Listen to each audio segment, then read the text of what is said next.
Hello, everyone, and welcome back to another episode of the Sunday Shot. I'm here this week in the cooler nation. Actually, we're under country.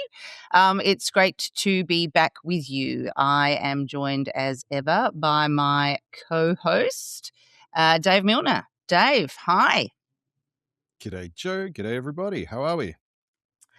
And we've got two great panelists with you, long-time friends of the show, Rachel Withers.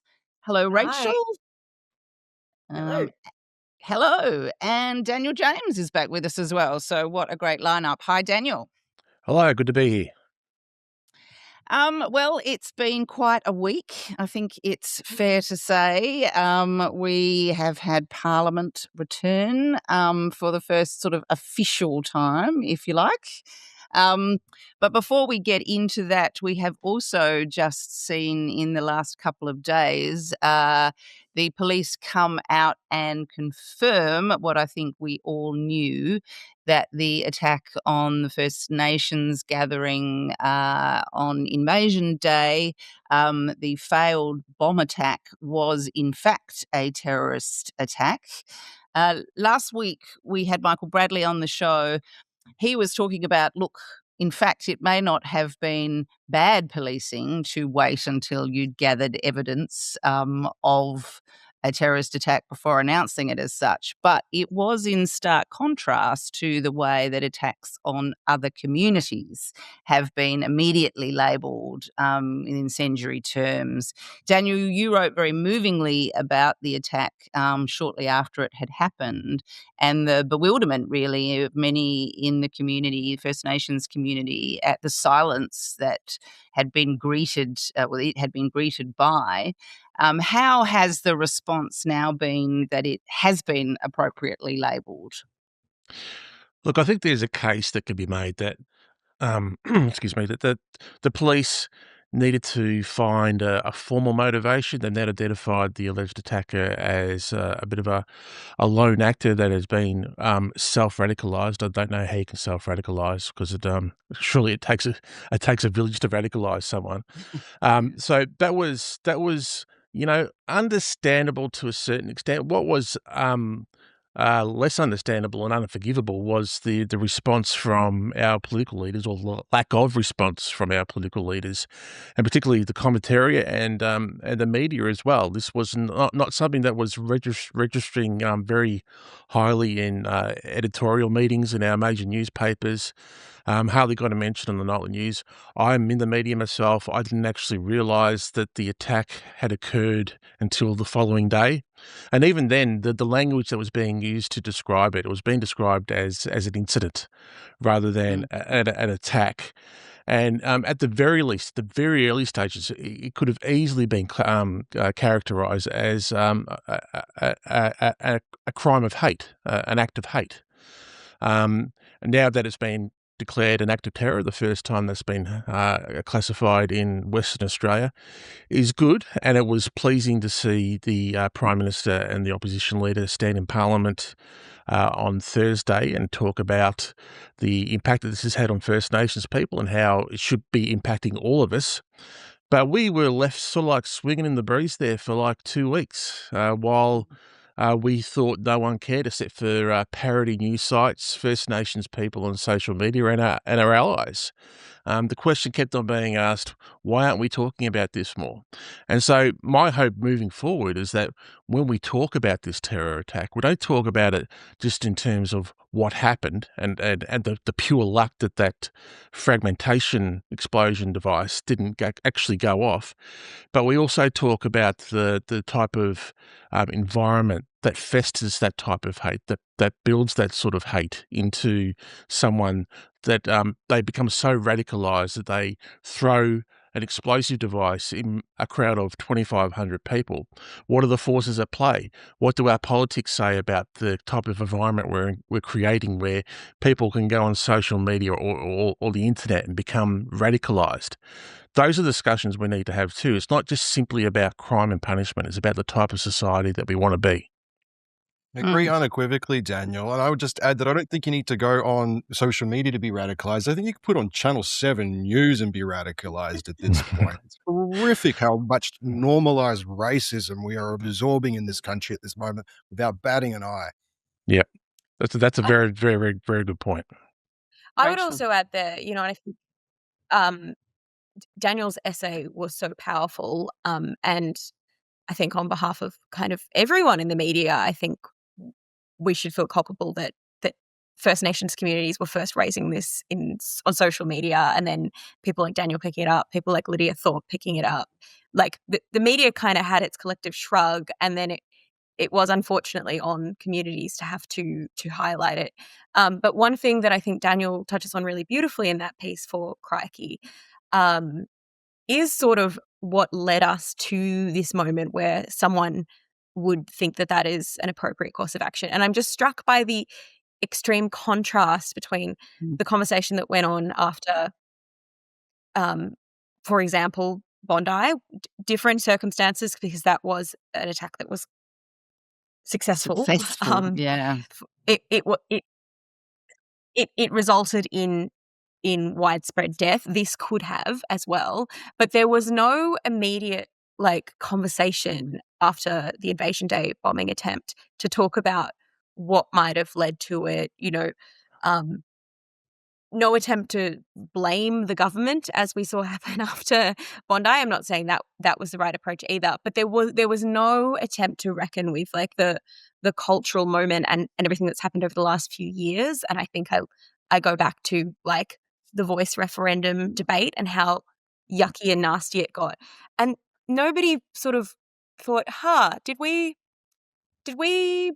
have a conversation that led to this in the media, in the same way that apparently talking about Gaza, according to large segments of the media, led to Bondi.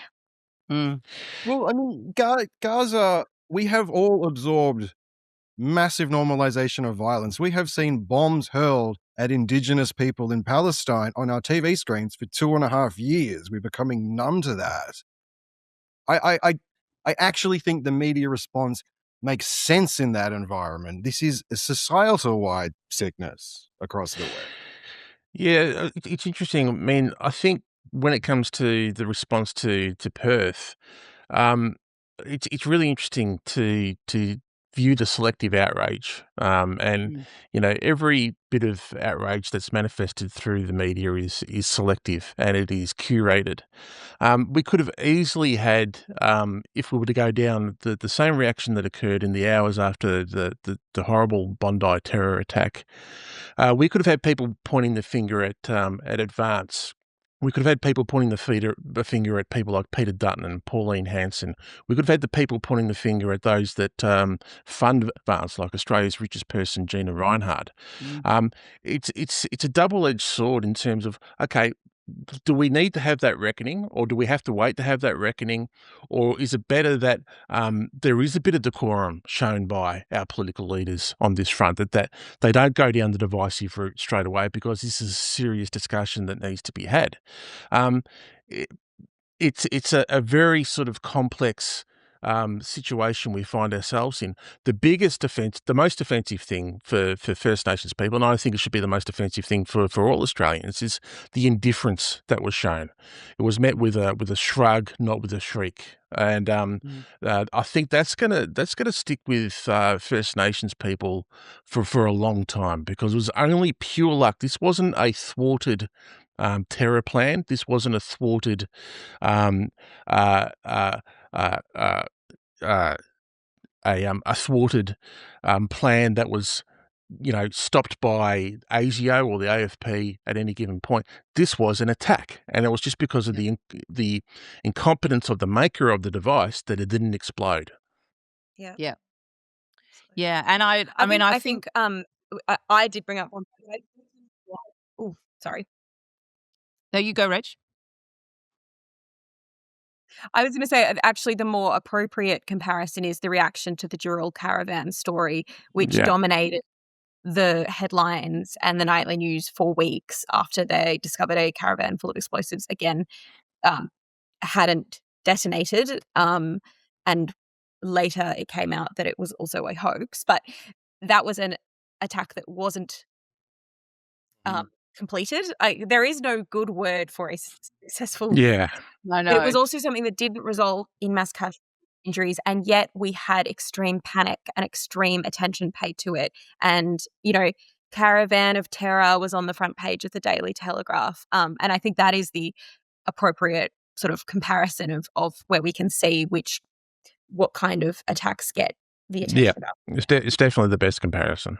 It Yeah. shaped the discourse for weeks, if not months, after that Dural caravan. We had law enforcement questioned, all of that. Oh, laws And I think change. it also, Yeah, laws exactly, changed laws in New change. South And it also Wales. stands in contrast to the Nazi assault on Camp Sovereignty in the middle of last year, which was also met with indifference and silence when it was actually an extremely serious incident of race hatred. Yep. To this day, I don't understand how that hasn't been classified as an act of hate, as a crime, as a hate crime. What else could it be? Well, I think to your point, Daniel, about the kind of culture that has been fostered, and as Rachel says, dating back to the Voice referendum and the people who have been funding that. We saw this week through the Electoral Commission's disclosures who was getting how much and from whom. And surprise, surprise, it was again Gina Reinhart who had poured money into Advance and other kind of like-minded organisations. But we also saw, and I think this was a Climate 200 calculation, that there's up to $77 million coming from particular industries and individuals, which was poured into campaigns against climate-friendly candidates. Jason Falinski claiming complete ignorance that his organisation, Australians for Prosperity, was completely funded by the coal lobby.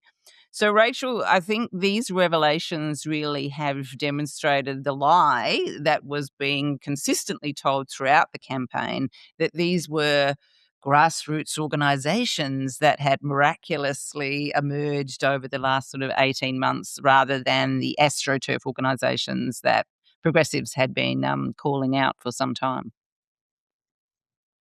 Yeah, and I think there was plenty of great reporting going on even in the election showing that that was not the case. Yeah. But the frustrating thing about our system is that these disclosures don't come until, a year later when the election is done and dusted and people can actually see for themselves. I mean, the thing about every time these drop, it's just never surprising. I feel like, I've gone through a few election cycles covering politics now, and it's almost hard to get outraged about them again because it's like a pattern. Every 3 years we go through this, like, oh wow, that was real bad. That was like, look at who was funding our elections, and then there's a collective shrug and we move on. I think the difference this time is that we actually do have changes coming Yeah, we to do. our donation laws, but they're ones that are going to allow the major parties to continue to do this and make it harder for independents to spend, to not even outspend, but to even match the spending of the major parties in individual electorates. So bad news all round, but entirely Look, I think, unsurprisingly bad, yeah, it is bad news. I mean, you will have to disclose at least earlier than previously, and during the campaign itself, it will be in real time. And of course, it's capped how much an individual or organisation can give at 50,000. But with all of the major parties, you can give 50,000 to each of the branches and the related organisations and entities. But it was notable, really, Daniel, that, by industry, there was technology, there was fossil fuels, there's lobbyists, there's gambling, there's property. It is again those industries which stand to gain the most by government interventions or changes to regulations or so on, who are pouring the money in to gain the access to try and persuade. Yeah, it's the very best of us, isn't it? That are pouring money into these campaigns and into. I mean, we've always sort of prided ourselves in Australia for not going down the US route where they have those super PACs in which Yeah. people can sort of anonymously donate money, and that money can go anywhere and it doesn't have to be disclosed.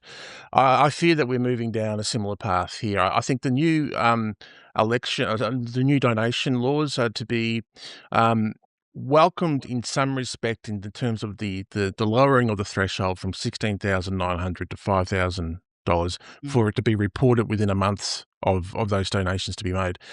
But it's going to mean bad news for independents, and It is. it's also going to mean bad news for nationals as well. Who, if the coalition remains split, will go into a series of four-corner contests with an extremely cashed up One Nation, who will be able Yeah. to placard towns with Pauline Hanson's mug on it, and go to town in terms of the way it'll be able to spend its money to try and sway the general public, either through shadowy operations like Advance, or directly through their own promotional activities. That's really bad news for the Nationals, because there is actually a propensity for national seats to turn Labor before they turn anything else. So if that continues, Nationals are in real trouble, and that's why it's no surprise that they are kind of sidling up to Clive Palmer at the moment, who's deciding where to spend his millions and millions of dollars at the next election. So it's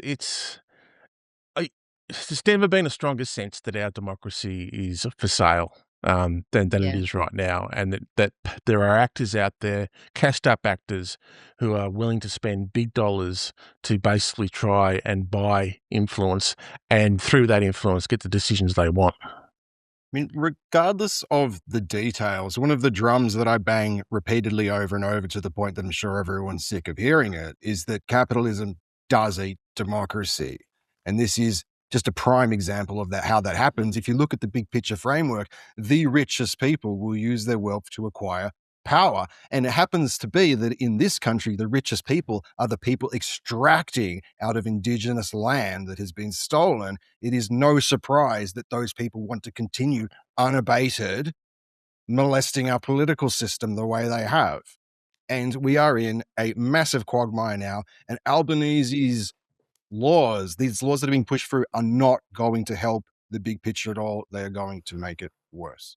Well, the surge in One Nation has been interesting, and the media's, and indeed the other political parties' response to it, because many people are saying really that it was the Nationals panicking that led the coalition to kind of fall apart this time round. And Tony Burke, look, I mean, there aren't normally funny lines in Parliament, but he did have quite a good line where he said that Barnaby may no longer be the leader of One Nation, of the Nats, but certainly the Nats have all followed him to the crossbench.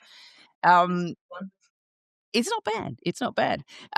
Rachel, it is kind of extraordinary to watch the question time in Parliament and see that vast empty front bench. I mean, it was pretty sparsely populated anyway because they have so few members combined. But to now have split and to see the Liberals sort of sitting there marooned on their own and the Nats amongst the Teals, it's not something you would have predicted.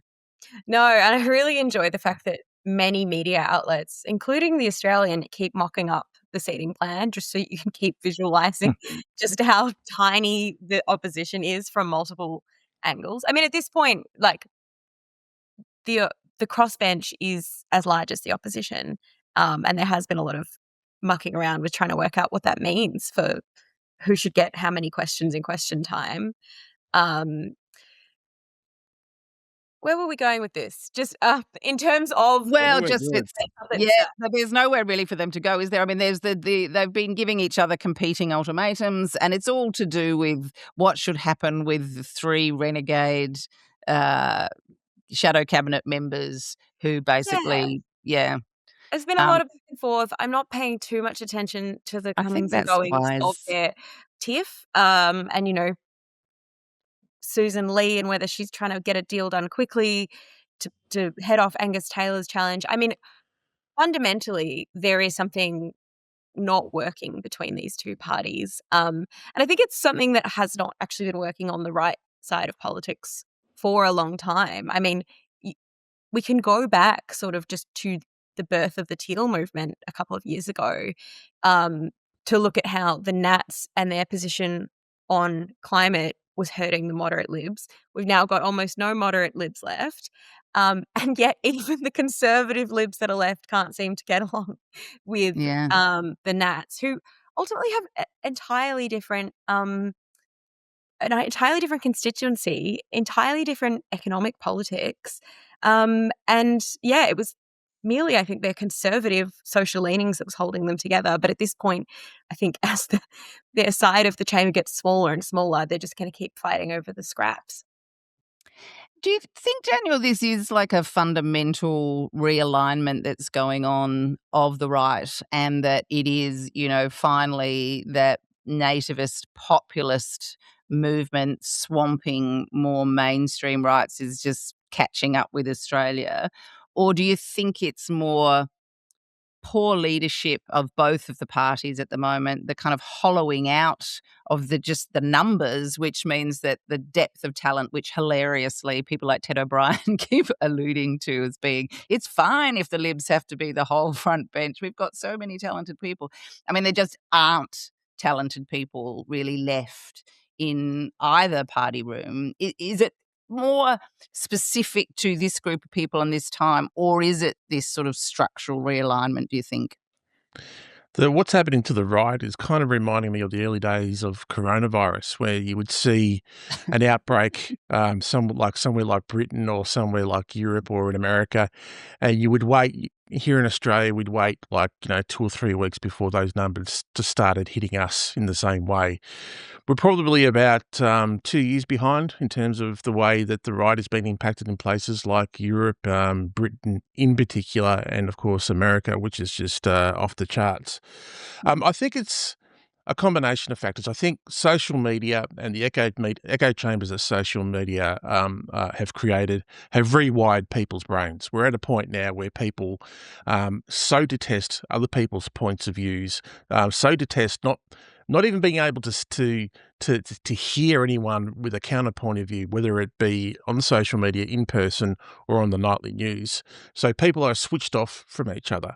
When it comes to the right in Australia and the absolute crumbling of the coalition as it was, I think there's a degree of laziness that has come over the Liberals and the National parties, and it stems in a large part from the entitlement that they receive from huge swathes of Australia's media landscape that have provided cover or outright promoted or supported LNP policies. And I think they've been so used to that, it's created an even greater sense of entitlement.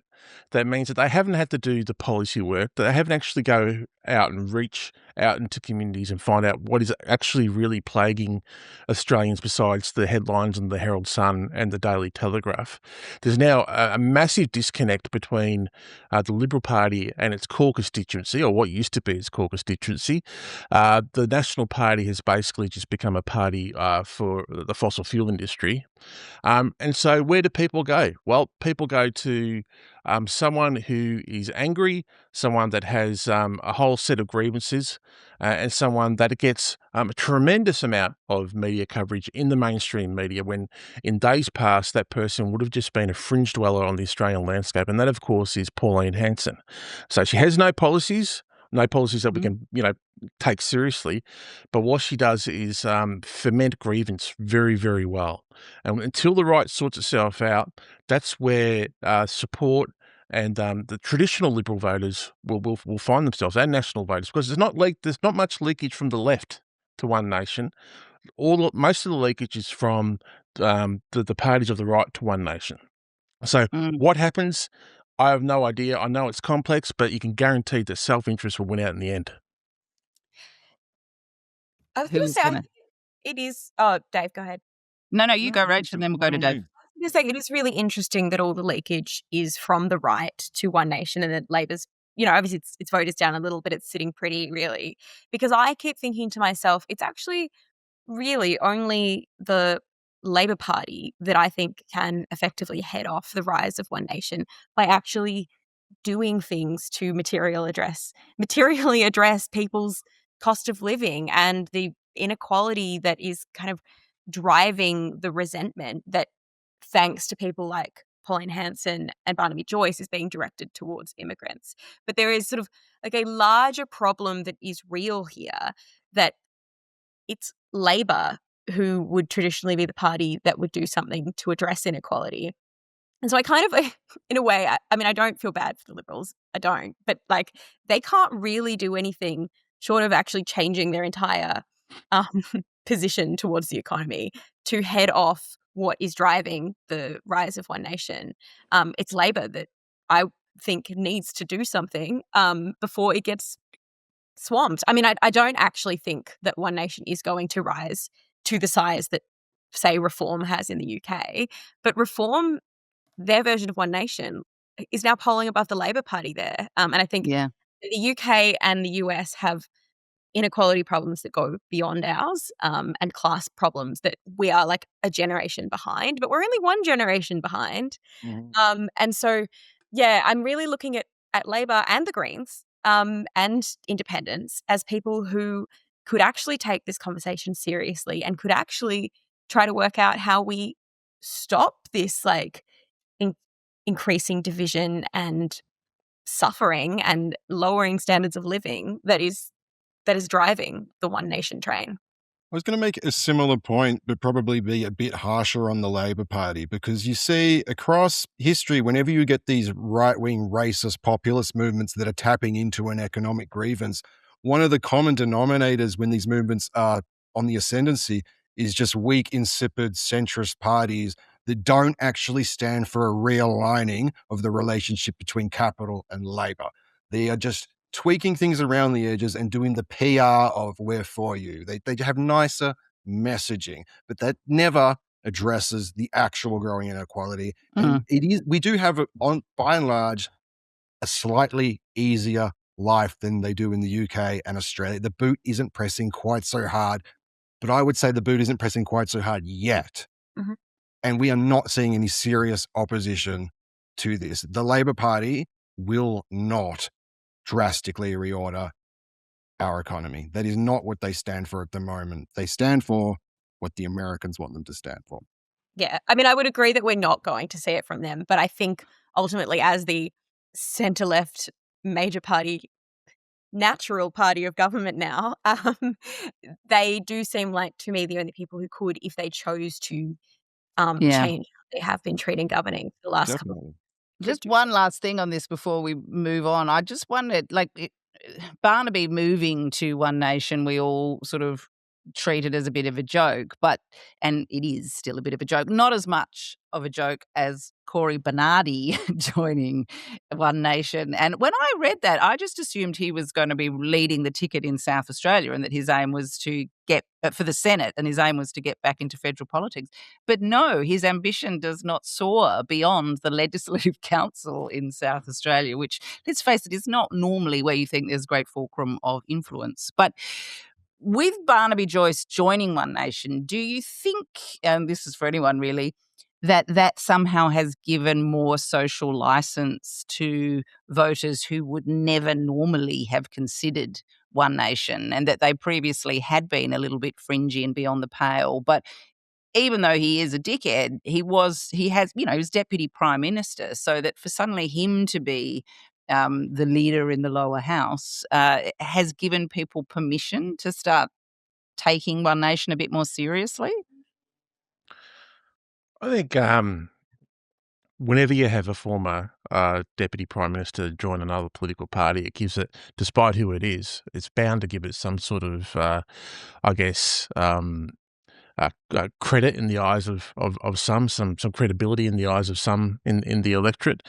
He certainly has a way of gaining attention, but I think the thing in the lead up to the next election in particular is that, okay, we have these core massive egos within one nation, but as they look to expand and they look to run candidates in seats right across Australia, you will see controversy after controversy after controversy from the various candidates. We had one in Melbourne the other day that was claiming that she didn't recognise it as an Australian city because of all the immigrants that are on the streets here, in her view. So it's going to be the disaster after disaster, and when we look at the last election, the main factor in the last election is that people couldn't stand Peter Dutton, and people voted with their feet.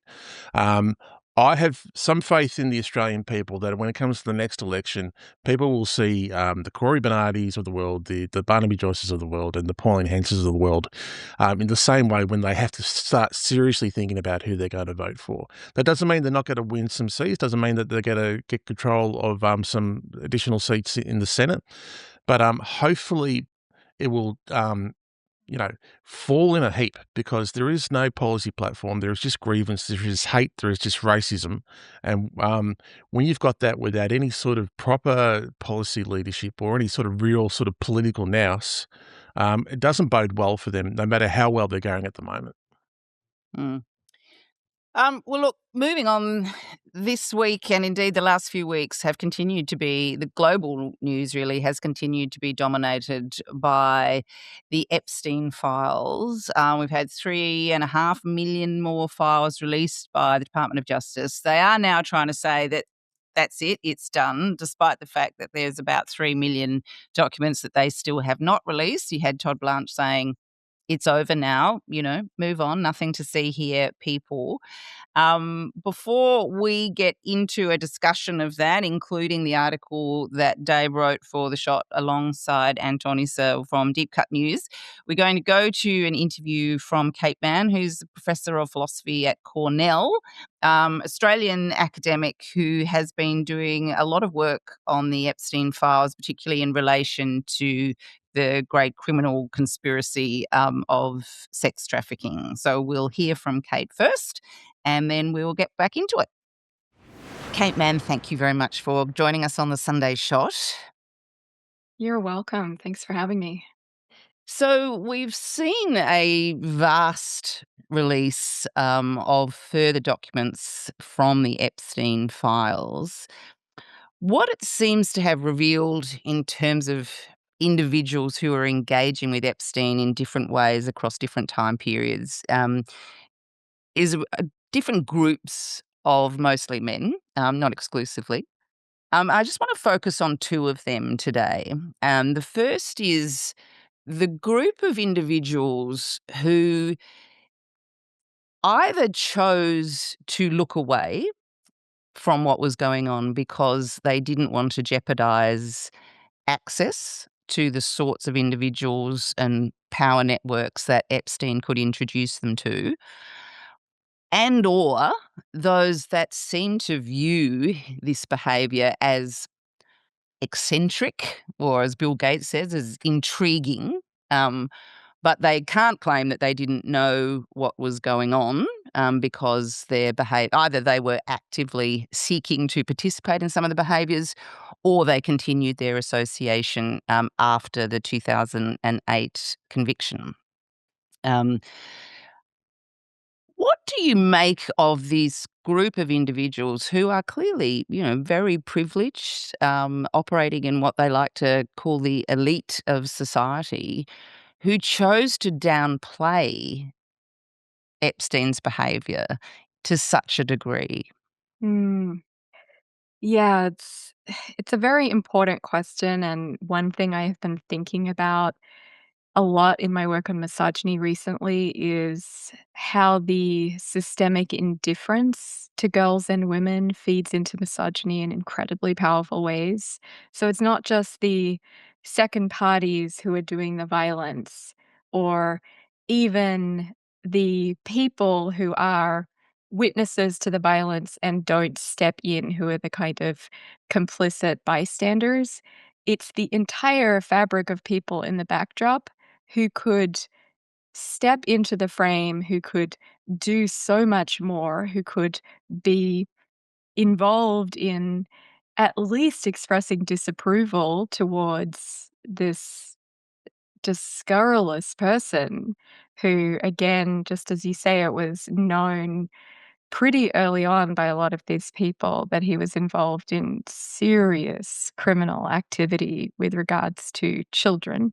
To Mm. children, we have to keep saying who they were, and that is children, girls, not underage women, not young women, they were girls. And knowing that he was sexually exploiting and raping children, these people, including people like Noam Chomsky, were really indifferent to the suffering that Epstein was inflicting.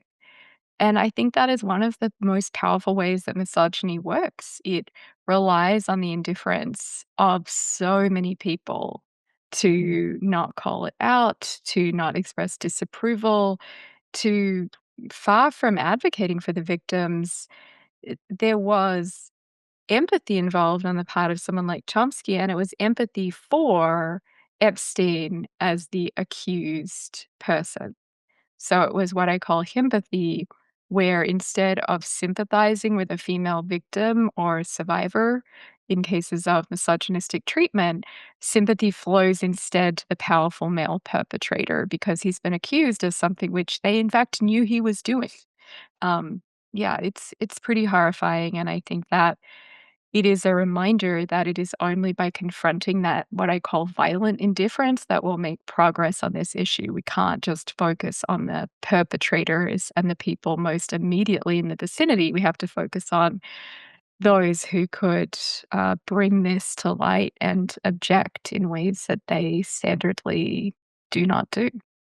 And I think part of that, I mean, it was shocking to read about people like Noam Chomsky in the previous release of documents and that sympathy that he expressed, the hysteria that he described about women and the abuse of women. And so he said, it's more of a crime now to express any kind of skepticism about any of these charges. Can we just, for a little side note, this notion of believe women and when that came, that saying came into prominence around the time of the Me Too movement. It was never saying that you should believe every single word that every woman says, but rather you should step back and actually listen to women and hear what they're saying. Yeah, and that was always very clear. I mean, let's recognize that the statement "believe women" is a generic statement linguistically. It's not saying always believe women or believe all women, because, of course, women report contradictory things. Women disagree with one another. There are, for that matter, patriarchal and right wing women who, as someone who's a feminist progressive, I'm not terribly keen to believe or listen to a Kristi Noem or someone. So what the statement is actually saying, if you interpret it in a smart and charitable way, is saying that when a woman comes forward with a story that will cost her an enormous amount to disclose and benefits her almost not at all to tell because it is so counter to the powers that be and so challenges the people with authority and privilege, then you should really think, why on earth would she have said this apart from it's being the truth? And that doesn't mean that in 100% of cases it will be the truth. It means it's a very valuable heuristic to think that both morally and epistemically, defaulting to, in those cases, women are usually telling the truth, because why on earth would they be lying about this stuff when it stands to cost them their careers, their livelihoods, their well-being, their safety, and sometimes their very lives, as we saw in the tragic case of Virginia Guthrie. Um, yeah, that's what the slogan "Believe Women" means when we kind of break it down, and analyze it further. And I think it's pretty clear that that's what we've been Mm. meaning as feminists. The consequence of that cohort of mostly men who chose to look away after Epstein's initial conviction in 2008. I mean, in 2008, there were 36 women who had been identified as victims of Epstein and Maxwell. And by the time we get to today, it's over 1,000. So there are very real consequences. Similarly, it took, 60 women accusing Cosby before any action was taken, over 80 of Weinstein. This idea that there has to be so many women damaged and hurt on one side of the ledger before any kind of credibility is given to them as a group. It's fascinating, isn't it? I mean, we're told to worry about the he said, she said scenario, but in many of these cases, it's he said, she said, she said, she said, she too said, et cetera, et cetera. And yet it takes just an enormous quantity of victims. And let's remember too, often victims of a particular kind. So, victims are much more easily discredited when they, for example, are not racially dominant, when they are a marginalized person in virtue of race, when they are, for example, a sex worker or seen as less credible in terms of what was she wearing or their own habits of dress or just oftentimes that's a proxy too for class as much as anything. Mm. So there are lots of ways in which it's not even just the sheer numbers, it's in some cases how many pretty thin, white, and relatively privileged women need to come forward in a Me Too context for this to be remotely a story we're interested in as the general public. And then there is the case where men who are in positions of authority will actually take advantage of that and prey on, say, in the US context, Black women because they know, in the case of, say, the police officer Daniel Holtzclaw, that if he raped African American women who were sex workers, their credibility would be so low that he was betting on this never coming to light. And it took so many of those victims, and interestingly, he eventually erred by sexually assaulting a Black woman who had a kind of respectability because she was not herself a sex worker and had more standing in the community to come forward and testify that as a police officer, he was going around and sexually assaulting other Black women too, and her. It took just so many courageous victims' testimony before that was coming to light and even remotely feasible as a legal case, as a moral case, as something that people were even willing to begin to take seriously, let alone believe simpliciter. Mm. The thing that does seem extraordinary about the Epstein files and the Epstein class, as it's coming to be known, is that after all of the clamour to have these files released, we have seen about half of the documents now released. Some of these men who there's no denying that they continued to associate with Epstein after he'd been initially convicted, continue to face no consequences at all for, at best, what you would describe as extraordinarily poor judgment. There are many prominent men who've been caught lying about their association, and I'm thinking here of Howard Lutnick.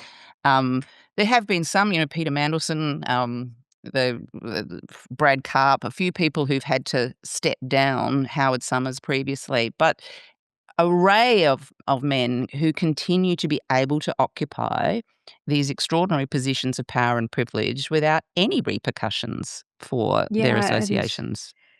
no, that's exactly right, and so often we speculate and hand-wring about false accusations ruining a boy's or man's bright future, and yet, in reality, what we usually see is the opposite pattern where there's a well-established, very serious moral problem, and for privileged and powerful men, they either don't have true accountability and don't face serious consequences for their misdeeds or their, as you say, complicity and just looking the other way, or the consequences are very brief and they step down for a hot second and then they pop up at the next news organization or whatever it is.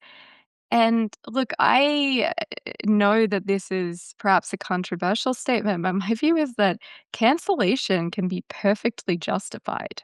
Yeah. When we have decisive evidence that, say, Neil Gaiman was a serial sexual abuser and it appears rapist, looking at the testimonial evidence and legal evidence that was brought forward by his, again, courageous multiple victims, why would anyone ever, as a respectable publisher, bring out another of his novels or stand by his comics or publish what he wrote next? It just seems, let alone buy it as a consumer, there are so many people to read, to be artistically appreciative of. Why would we spend our energies and monies, and also just the coin of attention, why would we spend it on someone who, again, totally comfortable canceling him personally?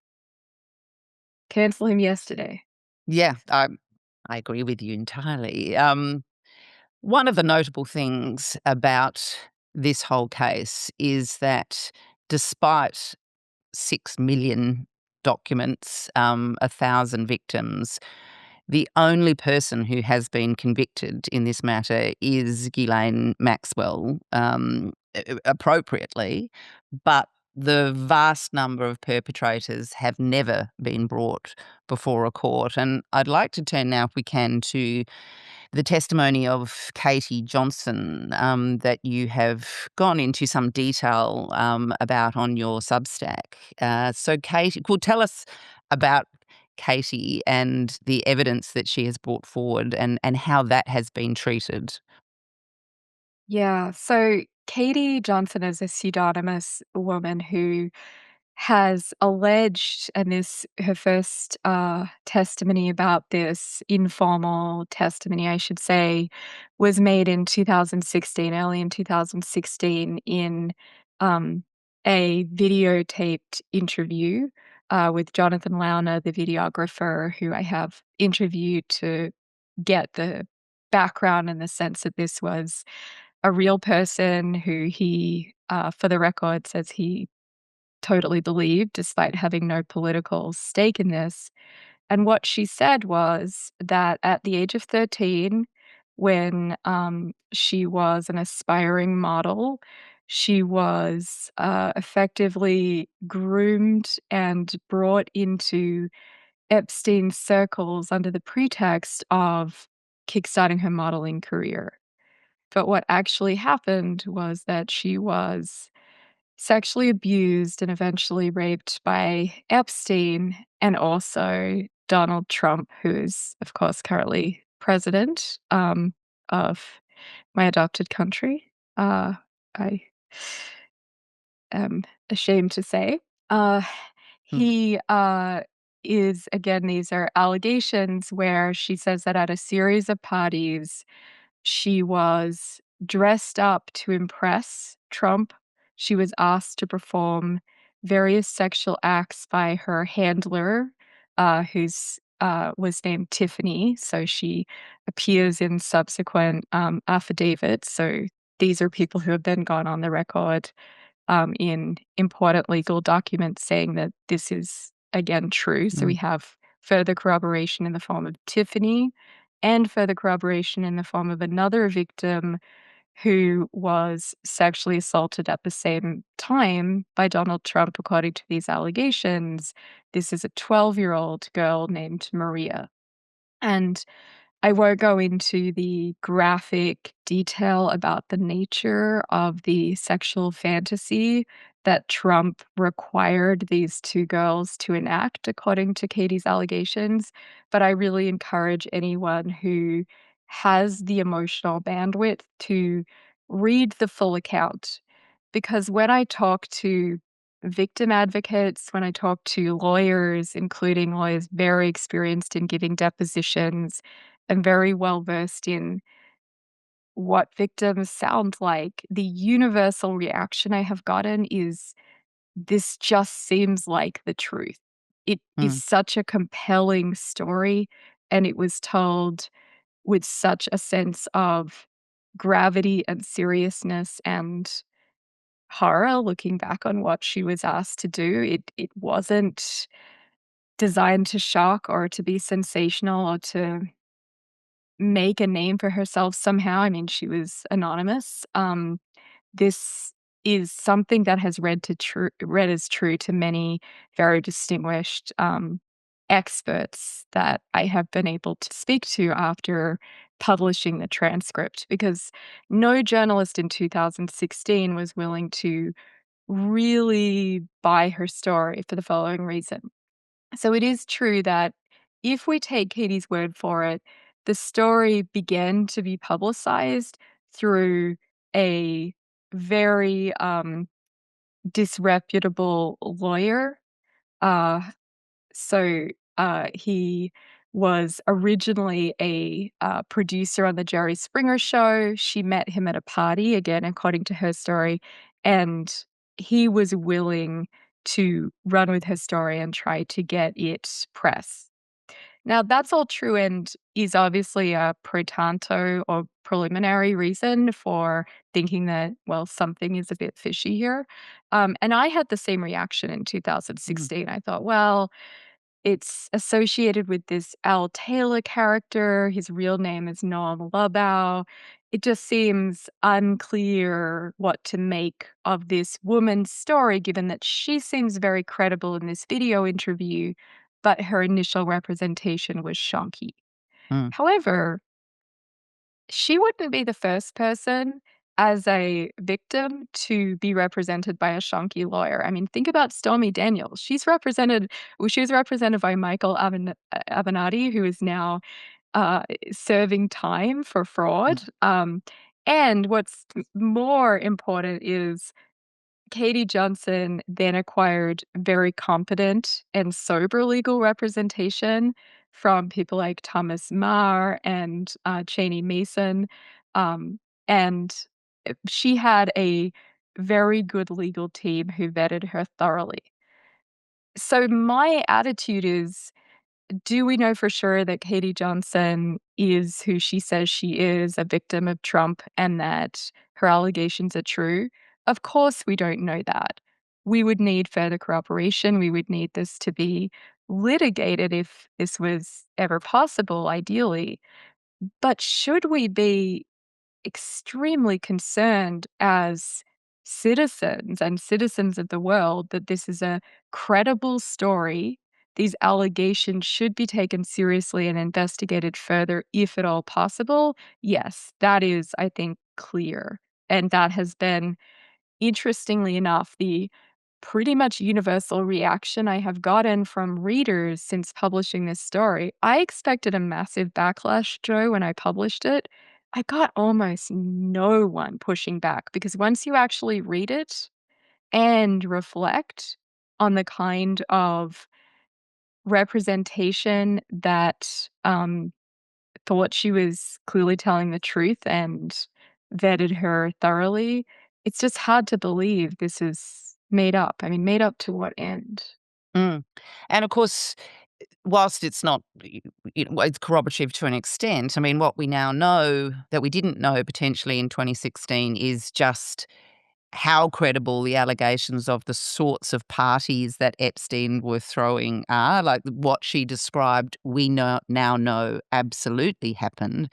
And conversely, what she describes Trump doing, whilst we perhaps hadn't had allegations that exactly matched what she was saying, in terms of a spectrum of behaviour, there have been judicial determinations about Trump behaving in these sorts of ways as well.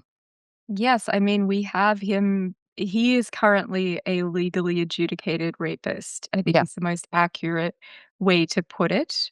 Some would prefer to say sexual assailant because of the manner of the sexual assault, but there is no question that there is, in civil law, a just legal verdict to the effect that he, more likely than not, the preponderance of the evidence shows that he sexually assaulted E. Jean Carroll in a Mm. changing room.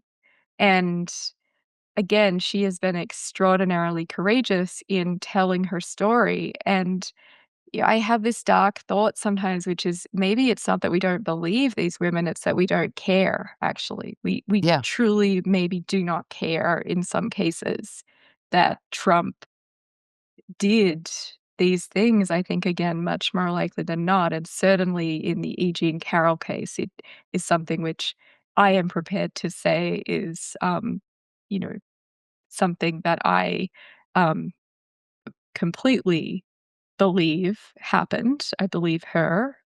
Um, and I am very inclined to believe Katie too, that this, man is capable of these things partly because in 2016, one reason I reserved judgment when her allegations were coming out was the story seemed so extreme. Mm. Now we know that what she says about Epstein is exactly accurate, and victim after victim after victim has said the same thing. Mm. Um, and so, yeah, at the time, it just wasn't clear the extent of the sex trafficking, the exact ways it worked, the level of brutality and exploitation and delighting in it. And now, of course, that's just it is hopefully common knowledge, and certainly we see it in the files in the way that he reveled in the disgusting acts that he was, indulging in with these poor children as Mm. victims. And why is it, can you tell our viewers, that these allegations, Katie Johnson's allegations, have not been tested in either criminal or civil courts? Yeah, so initially she brought her suit incompetently in California in ways that invoked the wrong statutes, and it was not a viable legal case. It was dismissed. Then, with her competent legal representation, the case was prepared in the Southern District of New York.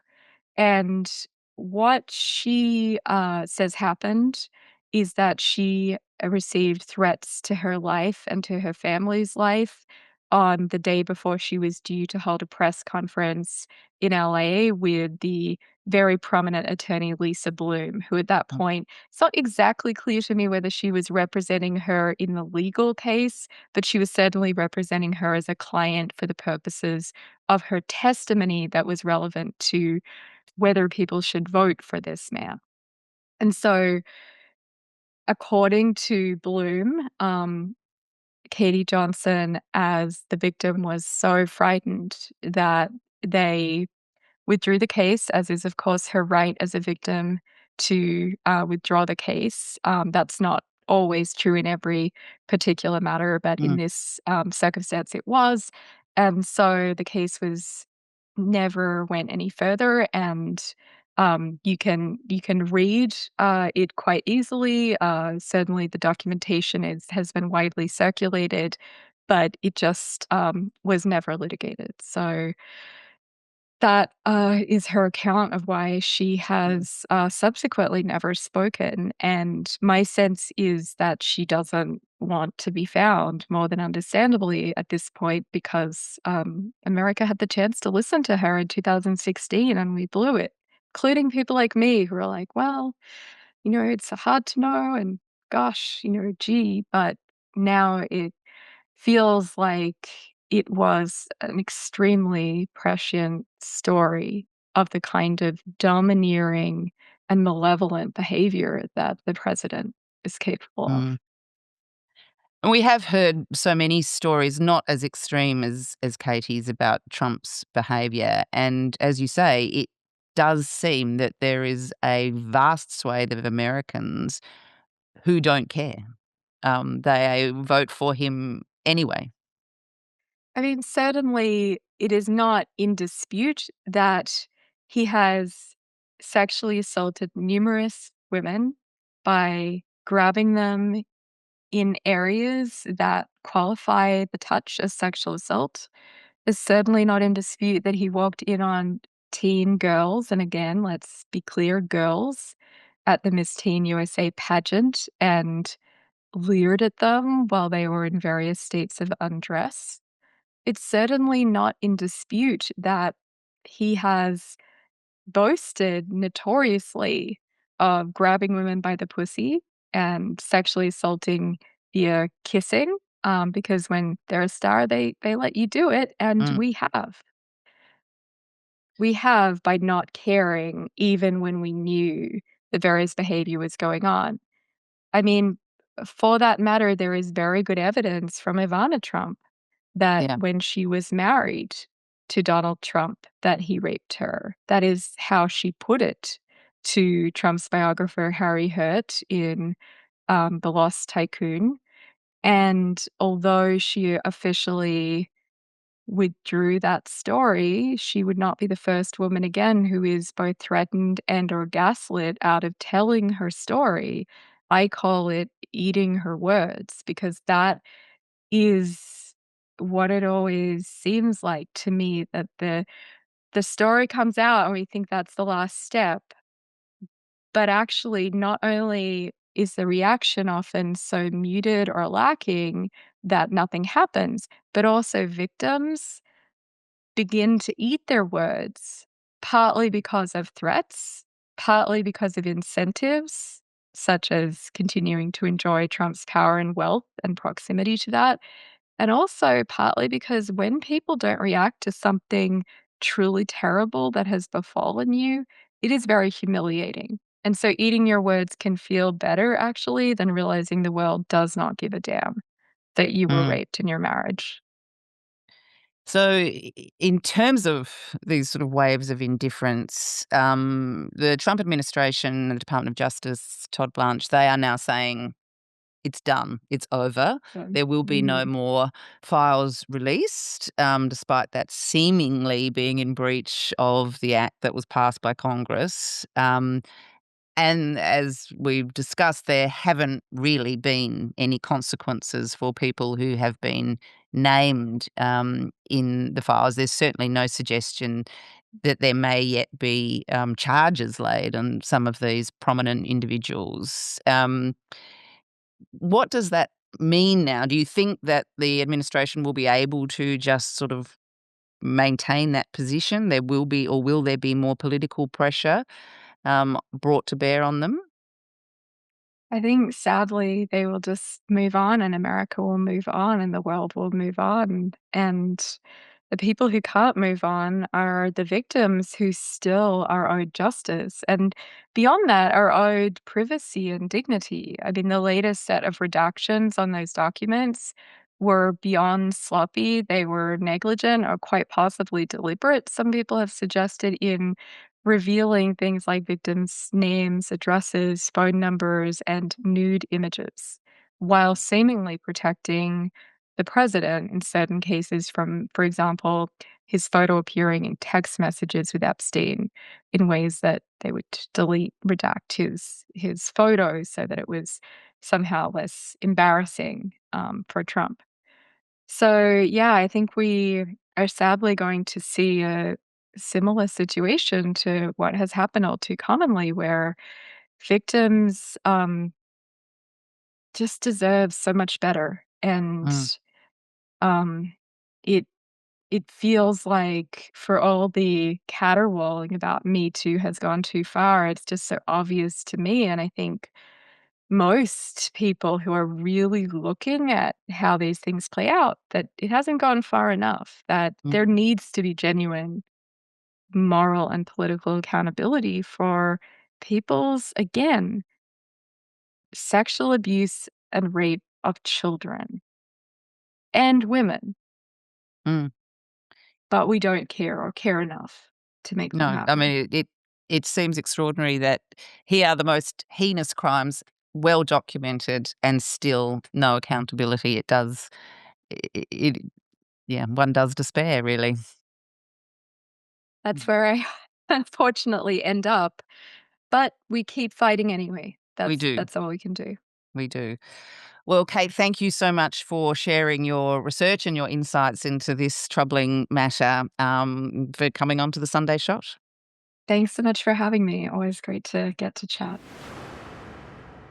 It has been interesting, Rachel, that, people have been trawling through the files and they've been counting how many times, Clinton's name has been mentioned. And then we've had Bill Gates obviously being humiliated because of picking up STDs from Russian girls, so-called, all allegedly, obviously enough. But there hasn't really been that much commentary after this last tranche that overwhelmingly, the person who is named the most continues to be Donald Trump.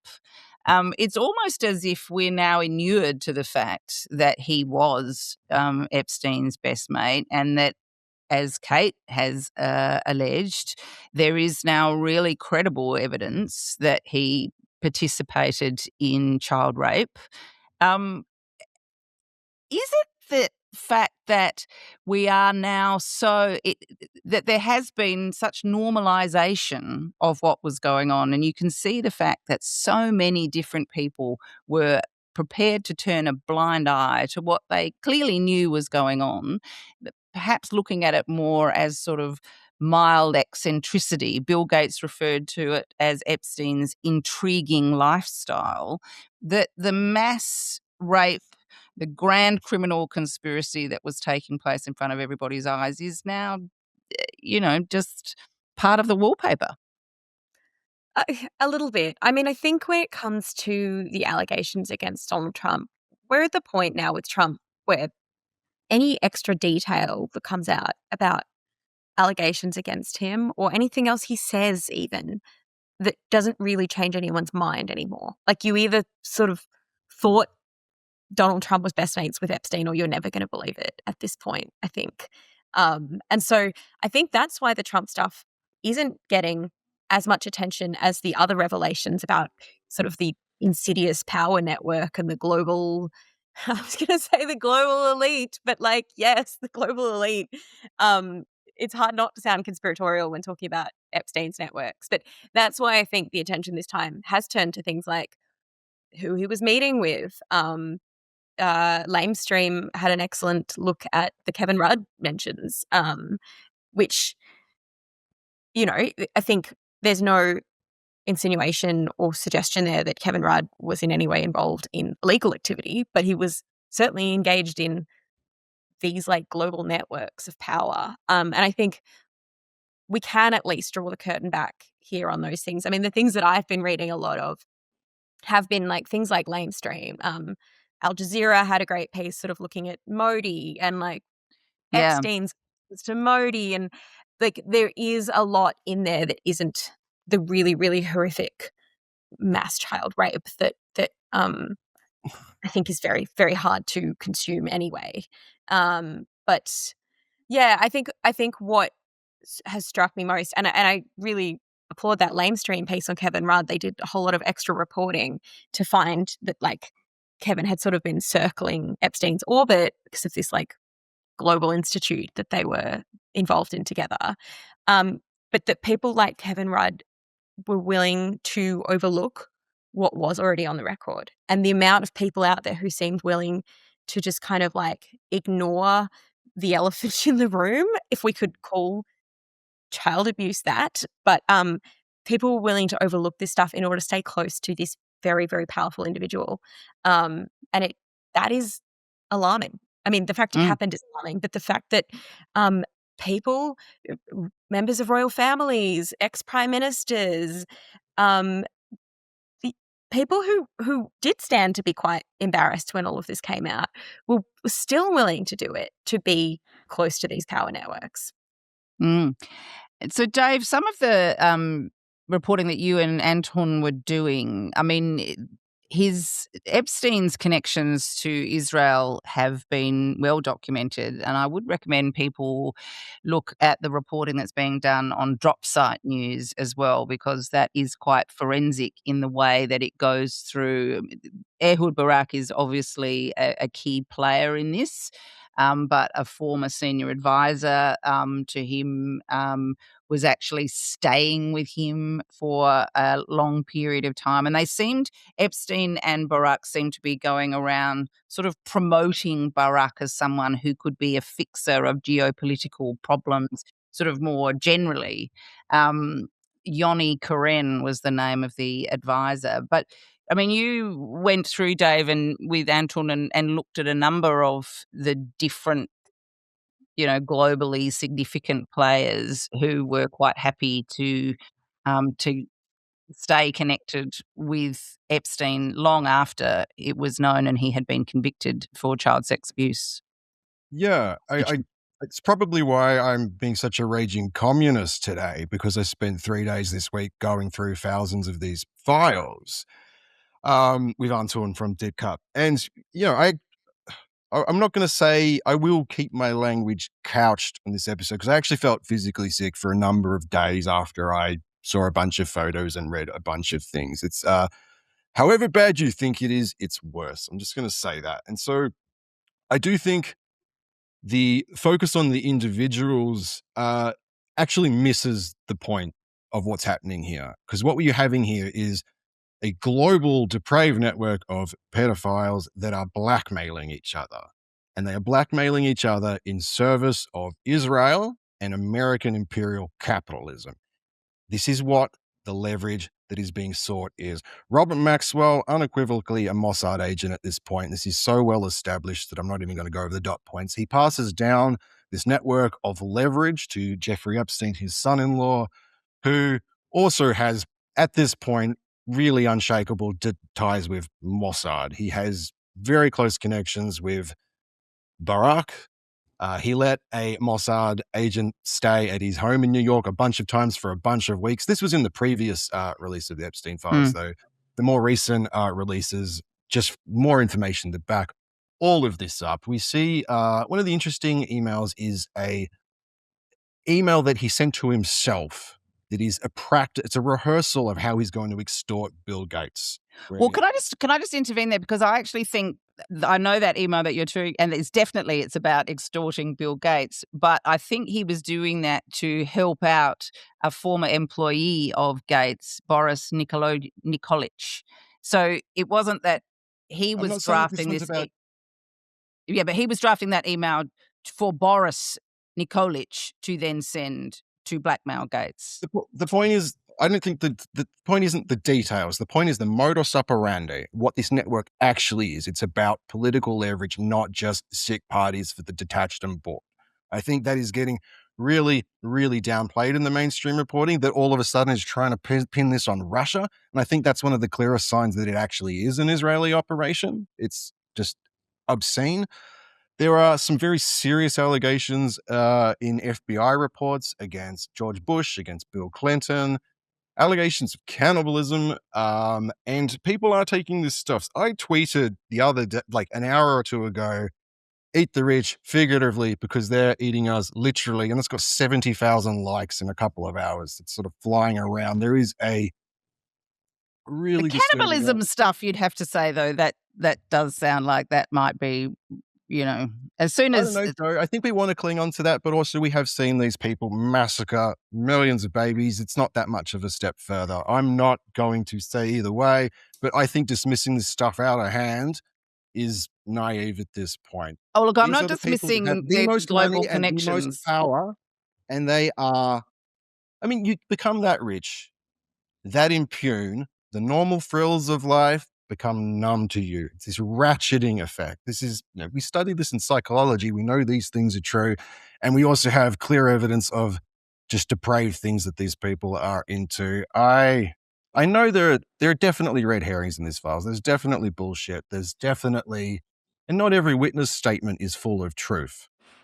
But what's happening is the establishment is trying to bury truth in sheer volume. That's why 3 million files are dumped at the same time. The other thing that's super insidious is that the victims' names, not very well redacted at all, but the perpetrators, fairly well redacted. It's feels threatening in a way this has been released. Yeah, I mean, and I think... to Rachel's point, the relationship that Epstein had, and the relationships that he brokered. I mean, there was a trip that Narendra Modi took to Israel in 2017, and he was taking advice from Epstein on how he should handle himself. And it was and how he could best get what he needed from Israel. And then you actually watch play out in the media Modi behaving as Epstein had suggested, and this sort of very warm relationship being fostered, unusually warm. And, then after the fact, Epstein sort of congratulating himself and the advisors. So he was at this sort of nub of geopolitical relationships, leveraging influence everywhere in ways which is quite extraordinary. And he obviously went out of his way to foster these relationships. So, Daniel, that's where you see people like Rudd getting kind of caught up in it. I haven't read that lamestream article to which Rachel's referring, but it just seems that if there was anybody of particular power and influence, Epstein would try and reach out in case they became useful in the future. Yeah, that seemed to be his business model, and if there was anything that was clever about him, it was his ability to connect with decision makers around the globe. Being a billionaire yourself and having a private island, and being able to use that wealth to potentially attract pedophiles, and use that as a way of getting to people as well.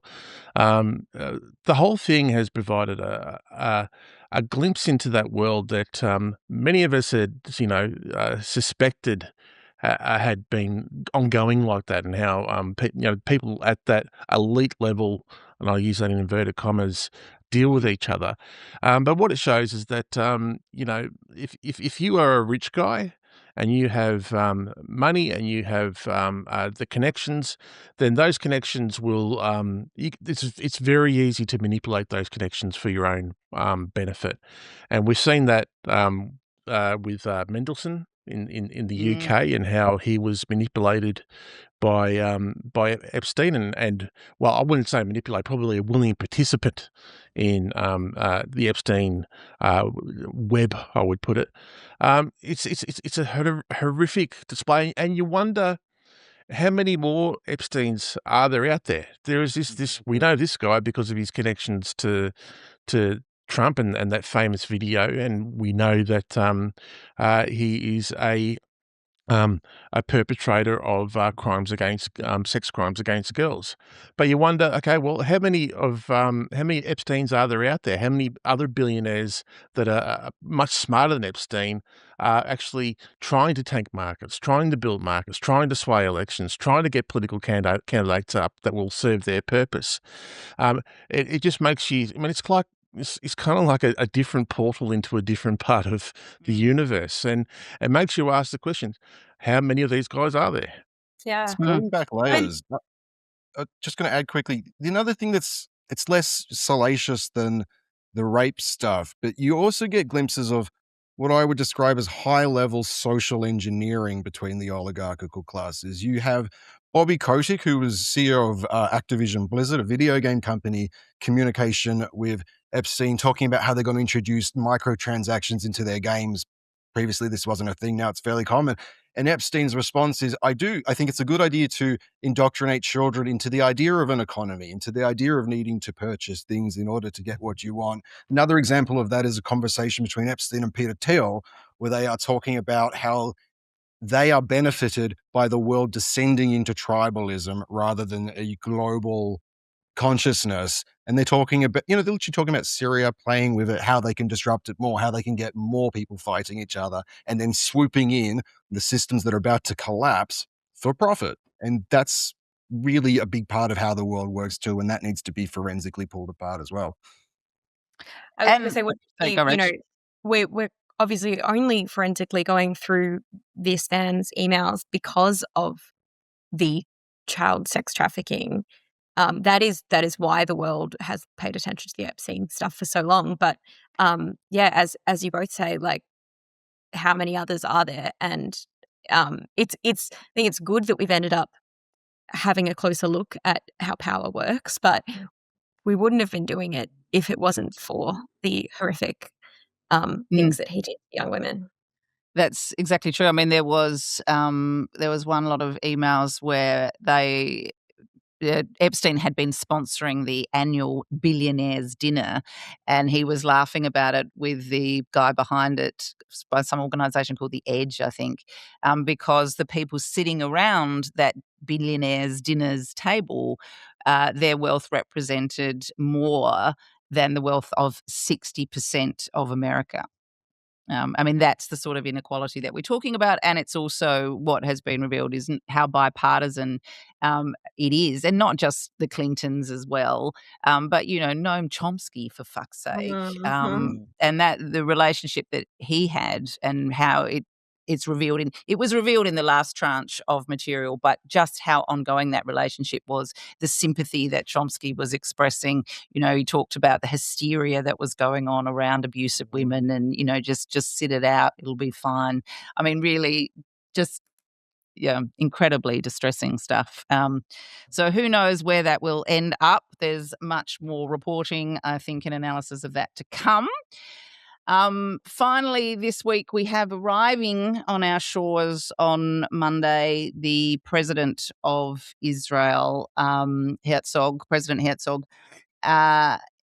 Apparently, he's coming to promote social cohesion, but so far that does not seem to be a likely outcome of his time with us. Dave, I know you'll be out there protesting. No, I feel like socially cohering to this wanted war criminal. I think Albanese's... Yeah, of course I will be protesting. I think you all should. I think in a time of atrocity, we have a moral obligation to not be a bystander. I learned that growing up from Holocaust education, believe it or not. I think one of the worst things we can do is nothing in this moment, and we should show our dissent. We should show our disapproval, regardless of whether it's illegal or not. And I think, Daniel, the interesting thing with this is that we are now seeing sort of play out the impact of the so-called Bondi laws that were introduced in the New South Wales Parliament about basically just banning protest. Certainly any protest that spills out of just a gathering on, a pavement. As soon as you're in any way on a road or trying to march from one place to another, that's now completely unauthorised. But it does carry with it, like this extension of a blanket ban of protest, the implication that dissent against a foreign leader of a country that has been engaging in genocide, is in and of itself somehow going to threaten peace and security at home, and therefore that democratic right has to be just banned. Yeah, I can't believe that we're at this stage in our democracy here in 2026, where you're now having to seek authorization from authorities to either protest or to march against the most horrific things that are happening on the planet. Herzog is an incredibly divisive figure. He is someone who was intrinsic to the history of Israel. His family is a strong part of the lineage that created Israel and established it as a state. He may well bring benefit to some people. I've heard that some victims of the Bondi terror attack will get solace from his visit. But what we must always remember when it comes to any section of the community is that there is plurality in every community. And we're seeing that play out in the Jewish community, where people are standing up and speaking out against each other and different interests. It happens in the Aboriginal community, and it should happen everywhere else. The thing that I fear in relation to this is that one element of one community will be taken as gospel and then used against the rest of us. And that seems to have been what's been happening here. It's going to be a test for those protest laws. It's going to be a test for the government's hate laws. And I just can't see it being a good thing. The good thing will be, again, that there will be people marching in solidarity and supporting the people of Palestine, and those Jewish Australians who also find this offensive as well, and those of us who just find genocide offensive and the killing of tens of thousands of innocent civilians, men, women, children, and babies. It's I can understand maybe why Albanese wanted to do it as a knee-jerk reaction after all the pressure that he was under, but we're going to find out over the coming week exactly what it's going to do to the idea of social cohesion. Mm. Yeah, I mean, Daniel really said much of what I wanted to say there, but in terms of that term, social cohesion, and what is about to happen, and I think we've had Jewish groups and Labor MPs and some members of the crossbench saying, "Please rescind this invitation. This is not going to be good for social cohesion." But I think social cohesion has become such a ridiculously used term to mean silence, essentially. But I think this is going to have the opposite effect to what the government wanted, because I think these are going to be some of the largest protests yet. Illegal or not, I mean, it's New South Wales where people are, I think, facing the harder decision because it's still illegal to protest. But I think across the country, you're going to see massive protests. I think there's people who may not have been at protests yet who are going to show up for this one. Bit of a Harbour Bridge moment, I think. So it is, it's going to be, I think, if the government wanted everyone to sort of quietly wave through his visit coherently, I think they're going to get a rude shock. Yeah, I mean, the Palestine Action Group saying they intend to march peacefully from the town hall in Sydney to New South Wales Parliament on Monday afternoon, which, because it is a protest in motion, is technically illegal at the moment. And it does seem that the laws here are being used to shield.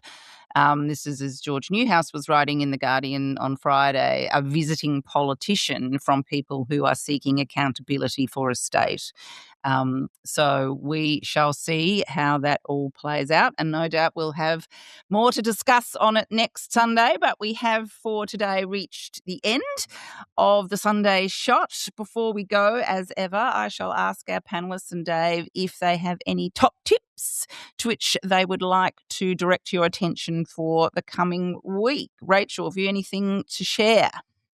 The thing that I am going to be watching very closely is what happens with the debate around the kite flying of reforms to the capital gains tax discount. Yes, yeah. Which we've seen, the Greens currently have a Senate inquiry going on, but we've seen Treasurer Jim Chalmers indicate that he's not ruling out making some reforms to that. It's a very, very dicey area for the government, or so they think, because of what happened in the 2019 election when Bill Shorten took some of these big property investment reform policies. I will be watching to see two things: whether the media jumps on the attack. I've already seen the AFR indicating that they think this is a valid change, which is an unusual take from the AFR. Of course, the campaign hasn't ramped up in earnest. And then what Anthony Albanese does, because if this is anything like all the other times, Jim Chalmers is going to be pushing for this, and Anthony Albanese is going to shut it down at the first sign of trouble. Although he didn't shut it down completely at the end of last week, sort of, I think, Thursday, when he was asked about it. He didn't give the blanket, immediate, no, we're not doing it response that he normally does. So perhaps there is a bit of, kite flying to see.